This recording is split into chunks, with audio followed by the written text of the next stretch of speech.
Had the pleasure to watch his winning in for top 8. He actually beat Joe Rudiger, who was playing a Doll Stall deck with Comfy because he made his opponent draw a card. So Joe Rudiger was down to a single card in his deck, and of course Luis immediately realized that, knew that Comfy was the avenue to victory, and sure enough forced his opponent to draw his final card of the deck in order to secure that victory and secure his top 8 berth. Now we do see these prize cards start to get placed on the field. We see a Noibat, the single Noibat in Hunter's deck come down, and then in Luis's deck we see some pretty solid, reasonable prizes. Yeah, nothing too bad. It's a good mix of cards that you play multiple of, so it's not going to be that worrisome.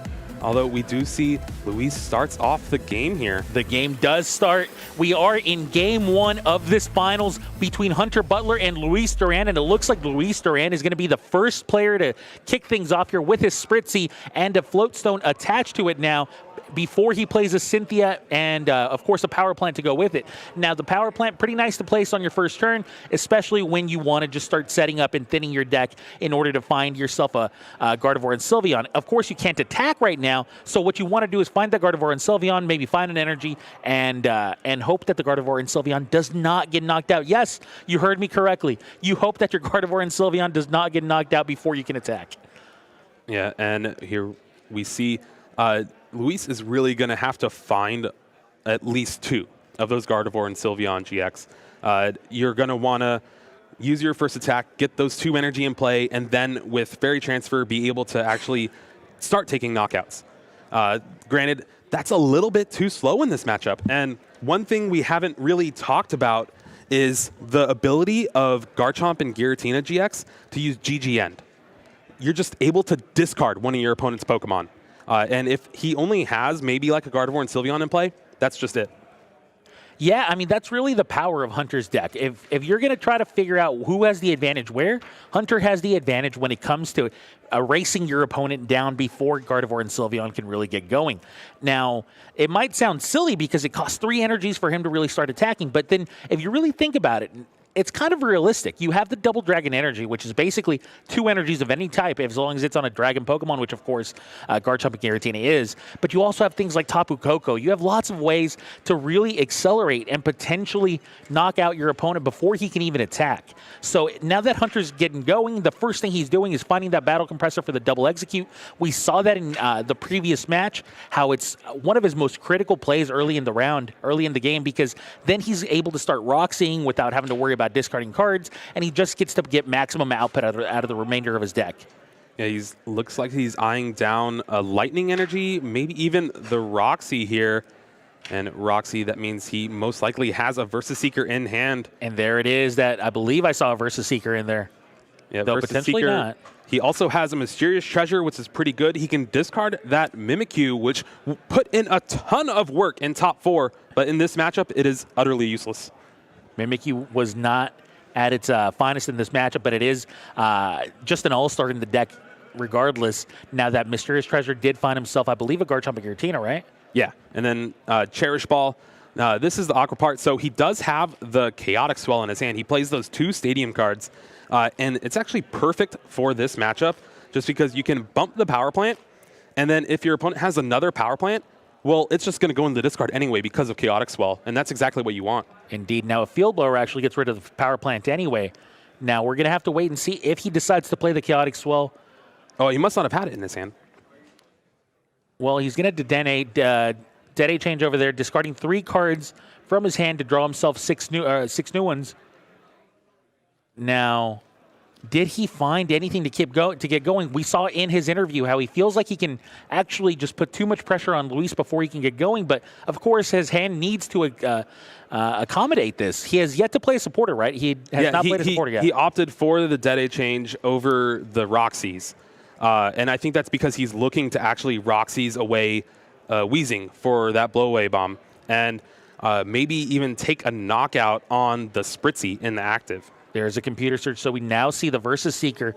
I don't believe he had a Versus Seeker in his hand before, but now because of computer search, he is going to find access to that. And if he has a Weezing, then at this point we're going to start seeing his deck in full action, as Blow-Away Bomb is just going to put some damage counters on the Pokemon as well as draw cards for Hunter. Roxy's is just such an amazing card right now. Being paired with Execute and that propagation ability, it really just turns into, I'm going to play a card to draw 6 cards most of the time. We've already seen Hunter draw so many cards, and it's still the first turn of the game. He hasn't even attached an energy yet. Yet he's drawn through about a fifth of his deck. Now a Battle Compressor for the second time, getting rid of even more cards from the deck. At this point, he's just thinning it. He wants to make sure that he draws only the optimal cards. And, of course, still gets to look through his deck, still gets to find out what's been prized for him. There's a Lightning Energy hitting the discard pile. Of course, you want to get your Lightnings in the discard pile so that you can maximize your Tapu Koko. Yeah, well, that's actually the second one here. So if he does have access to Tapu Koko, he'll be able to use it pretty effectively.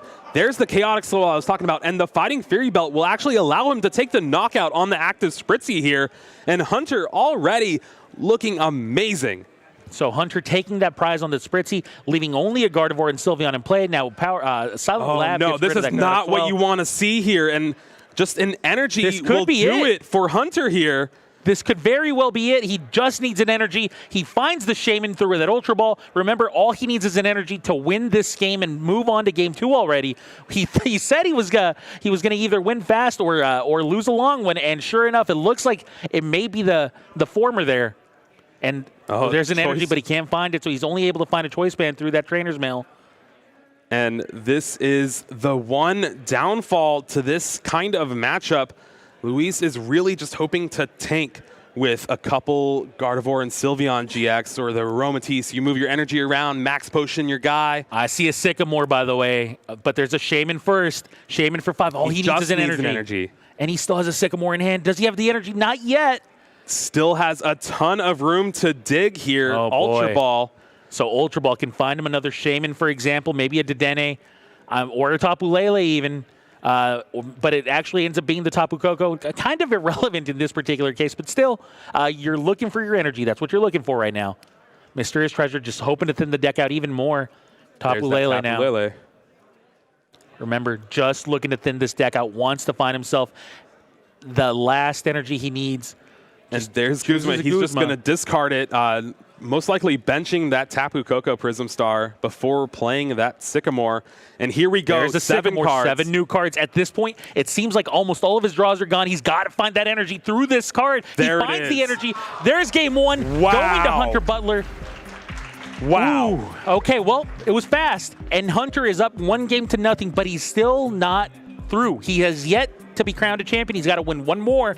But man, Luis had to feel a lot of he had to be groaning quite a bit after seeing his hand and seeing that it just did not pull through for him. So seeing the energy come down there and the game 1 being taken for Hunter, what attack do you think he used? Do you think he just GGN? Well, I think that he didn't flip the GX counter, so I'm sure it was Calamitous Slash. Okay. Lost a little style points there, but Yeah, but I would have loved to have seen that GX counter get flipped down. That would have been great. But instead, of course, goes up 1-0, does Hunter. Luis Duran has to win 2 games in the span of the remaining time on that clock. Now, remember, this match is just going to be fast. It doesn't matter who wins. It's more than likely going to be a very fast one. Of course, Luis is not as fast as Luis's deck is not as fast as Hunter's. But the moment that he gets all of his energy in play from that point on, he's taking a prize a turn minimum, and more than likely going to be 3. Well, the one struggle he has in this matchup, other than Hunter beating this matchup in top 8, is the fact that the only way he actually has to search for his Pokemon is Ultra Ball. For Ultra Ball, that's it. You don't see stuff like Bridget, you don't see Nest Ball, you don't see Level Ball, Cherish Ball, not even Tag Call. It is literally only Ultra Ball. So he's going to have to rely on maybe just drawing into them naturally, maybe a big Sycamore to find a couple more. But you saw there where it's just, I got 2 Pokemon, but you had 2 turns and that's all you needed. It's been working for him up until now, but it seems like at this point, it's starting to finally fall apart is Luis's strategy here, but it looks like he's actually going to be mulliganing to start this game too. So Hunter will get to draw an additional card. Luis is going to have to shuffle his hand right back into the deck and hope to find a basic Pokemon with a fresh hand of 7. Now, we do see Hunter's prizes start to come down. A Dedenne, an Execute. We know how much he loves those Executes. Yeah, and only plays the 2. And it's kind of crazy seeing him always battle compressor the 2-way. I was like, wow, yeah, man, never lucky. And we did see that all-star in Comfey there. Comfey getting him into the top 8 because of that win it in, like, as we spoke. Well, no, that was Luis. Oh, there's Comfeys on both sides, of course. Yeah. Yep. It has been one of those great tech cards, really just for Dead End GX from Darkrai GX. Being able to shut off special conditions on your Pokemon that have a fairy energy attached to it, and Double Dragon does count as a fairy. Oh, yes, of course. Now, Luis shuffling up. Remember, he had to mulligan, has to draw 7 new cards.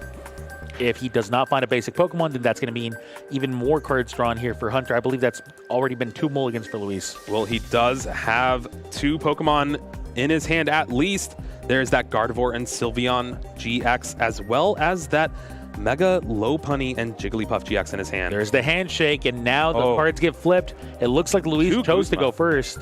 Yeah, double Guzma in the prizes for Luis here. So we've seen how Hunter can really take advantage of going second in the past. In this, in game 1, actually. Now Luis again choosing to go first, and now playing a computer search on his first turn of the game. Wants to find another bench Pokemon. Doesn't want the game to end right here. Finds a Spritzy.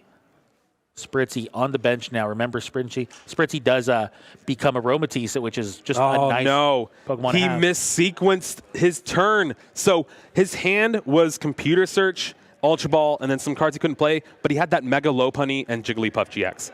That is one of the best cards in this matchup right now.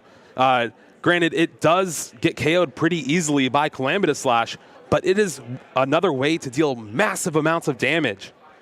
And he did not want to discard that. So with Ultra Ball in hand, yeah, he chose to get the Spritzy instead of getting it with the Ultra Ball, and he needed the Computer Search to grab the Sycamore.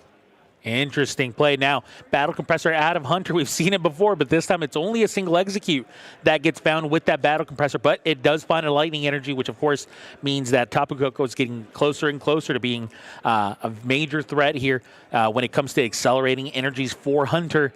Hunter now continuing his turn with that Noibat as his active Pokemon. Hunter's hand here is actually insane. So he has the Giratina in his hand. He also has Floatstone, Double Dragon, and I think Versus Seeker. So we could see a pretty insane turn here of Roxy's. Maybe he finds the Weezing and is able to linear attack with a Distortion Door to take the knockout on the Spritzy on the bench. He does have the Floatstone already. Well, now in the meantime, we see a Shaman in his hand. Could he just go for a setup for about 4, maybe 3?